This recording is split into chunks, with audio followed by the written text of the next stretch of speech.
okay Himesh Pant चाहिँ गणतन्त्रवादी हो कि अहिले राजतन्त्रवादी हो हाम्रो दर्शक मानव यो कुरामा भयंकर कन्फ्युजन हुनुहुन्छ त्यसमा राष्ट्रिय स्वतन्त्र पार्टीमा हुनुहुन्थ्यो त्यो पनि छोड्नुभयो अब चाहिँ के वादी हो त तपाईँ म वास्तवमा भन्ने हो भने कुनै पनि वादी होइन होइन विचारधारा त होला नि त होइन यस्तो छ विचारधारा भनेको म अहिले विश्वमा जुन प्र्याक्टिस भइराखेको छ जसलाई चाहिँ म्याक्सिमम मान्छेहरूले एक्सेप्ट गरेको छ होइन डेमोक्रेसी नै हो होइन डेमोक्रेसीमै विश्वास गर्छु म तर यो तन्त्रले चाहिँ खासै फरक नपार्ने रहेछ भन्ने चाहिँ हामीले धेरै अगाडिको प्र्याक्टिसबाट बुझ्यौँ पनि होइन तन्त्रले फरक पार्दैन मान्छेको बिहेभियरले होइन सत्तामा भएको मान्छे कस्तो छ त्यो कुराले फरक पार्ने रहेछ लोकतन्त्रमा पनि तपाईको निरङ्कुश शासक आइदियो भने त लोकतन्त्र जस्तो नहुने रहेछ नि त्यो हामीले नेपालमा देखेका छौँ त्यो कारणले अहिलेको लोकतन्त्र अहिलेको गणतन्त्रमा निरङ्कुश शासन इम्प्लिमेन्टेसन भइरहेको जस्तो कुरा तपाईँले गर्दै हुनुहुन्छ डेफिनेटली भएको छ 100% भएको छ तपाईको अहिलेका प्रधानमन्त्री केपी शर्मा ओलीको शासन निरङ्कुश शासन हो त निरङ्कुश शासन हो भन्छु म चाहिँ अब सबैले भन्नुभयो जस्तो तपाईँलाई नलाग्न सक्छ तर मलाई लाग्छ सो उहाँको त्यो कदमहरू जुन छ होइन आफूलाई विरोध गर अब तपाईँले देख्नुभयो होला केपी ओलीको बारेमा र्याप निकाल्यो एउटाले उसलाई समाएर जेल हाल्यो किन वाइ लोकतन्त्र छ देशमा बोल्न पायो होइन आफ्नो ओपिनियन राख्न पायो त्यसमा केपी ओलीले बरु ओपिनियन राख्न पाए नि त यो भएन भनेर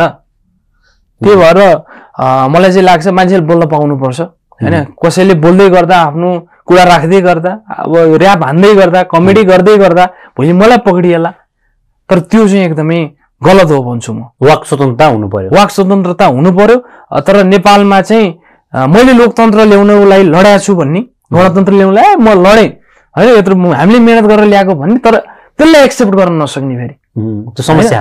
लोकतन्त्रलाई नै एक्सेप्ट गर्न नसक्ने त्यो चाहिँ समस्या हो अब तपाईँको अर्को यात्रा हुँदैछ कमेडी दरबारतिरको यात्रा कता पुगिरहेछ कस्तो कन्टेन्टहरू आउँछ अलिकति एक दुईवटा कन्टेन्ट कुनै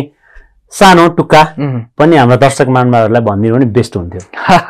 मैले त्यस्तो कन्टेन्ट त अब मलाई ठ्याक्कै याद छैन होइन अनि दरबार राम्रो भइरहेछ सीजन कति सीजन हो यो सीजन 2 हो यो अब 26 एपिसोड सकेर फेरि त्यसपछि 10-12 एपिसोड कति पुग्यो तपाईँ पनि आबद्ध हुनुहुन्छ म आबद्ध छु म स्टार्टिङदेखि नै छु होइन म चाहिँ अलि बढी के सन्देश दिन खोज्या हो कमेडी दरबारले आम नेपाली जनता देश विदेशमा हुनुहुने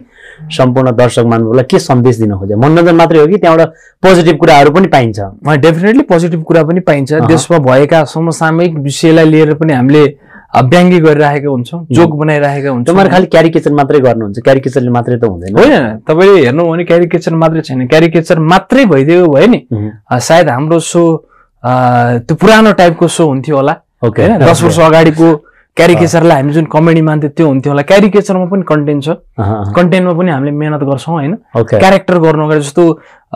कसैले चाहिँ केपी ओलीको क्यारेक्टर गर्दैछ भने त्यसमा कन्टेन्ट पनि खोज्छौँ क्या हामी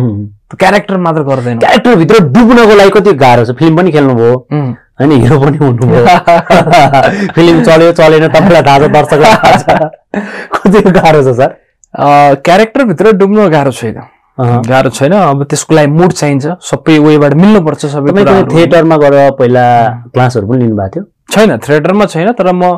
स्टेज पर्फर्मेन्स चाहिँ मैले गर्न थालेको 7 वर्ष भयो होइन त्यो एक्सपिरियन्स छ क्यारेक्टर कमेडी मैले कमेडी च्याम्पियनमा पनि गरेँ होइन त्यो लाइभ हँसाउनु पर्यो भने दर्शक मान्दा कुरा गर्दा गर्दै मलाई हँसाउनु पर्यो ल म हाँस्दै हाँस्दैन भनेर बसिरहेको छु कसरी हुन्छ मैले त्यसरी हँसाउन सकिन्न तपाईँले त्यसो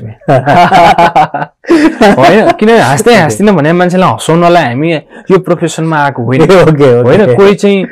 कोहीलाई चाहिँ वास्तवमै आवश्यक छ नि मलाई अलिकति बोर लागिरहेछ अलिकति होइन माइन्ड पनि कस्तो कस्तो भइरहेछ अलिकति हाँस्न पाए हुन्थ्यो कति मनोरञ्जन लिन पाए हुन्थ्यो भन्ने मान्छेलाई चाहिँ हामी हँसाउन आएको म हाँस्दै हाँस्दै ल हँसा त भन्नेले हँसाउन चाहिँ हामी यो फिल्डमा आएको होइन सायद कोही पनि कमेडियन आएको एउटा कुरा टिभीमा युट्युबमा मजाले आइरहेको हुन्छ मान्छे लाइभ गरेर किन हेर्न चाहन्छन् त ओ लाइभ त प्रत्यक्ष उनीहरू हाँस्न चाहन्छन् जस्तो टेलिभिजन तपाईँले कुनै प्रोग्राम चाहिँ गर्नुभयो स्टेजमा त्यो कुरा टिभीमा पनि आइरहेको हुन्छ युट्युबमा पनि आइरहेको हुन्छ फेसबुकमा पनि आइरहेको हुन्छ अनि मान्छे लाइभमा चाहिँ मरिहत्ते गर्छ टिकट काटेर पनि जान रेडी हुन्छ के कारण हो मान्छे तपाईँले दर्शकलाई कसरी बुझ्नुहुन्छ भन्ने प्रश्न हो क्या यो चाहिँ होइन यो वास्तवमा यस्तो छ फेसबुकका दर्शक टिकटकका दर्शक टिभीका दर्शक अनि रियल दर्शक के फरक छ त दर्शकमा होइन फरक त एउटै दर्शक हो होइन टेलिभिजनमा हेर्ने दर्शक पनि कन्ट्याक्ट गरेर हामी लाइभ हेर्न चाहन्छौँ भनेर लाइभ हेर्न आउनुहुन्छ होइन त्यो चाहिँ के हो भन्दाखेरि हामीले टेलिभिजनमा हेरिराखेको कलाकार कस्तो होला होइन अब मैले यसलाई हेरिराखेको छु यसको राम्रो लाग्छ लाइभ नै गरेर हेरौँ न कस्तो हुँदो रहेछन् कलाकार कस्तो हुँदो रहेछन् सुट कसरी हुने रहेछ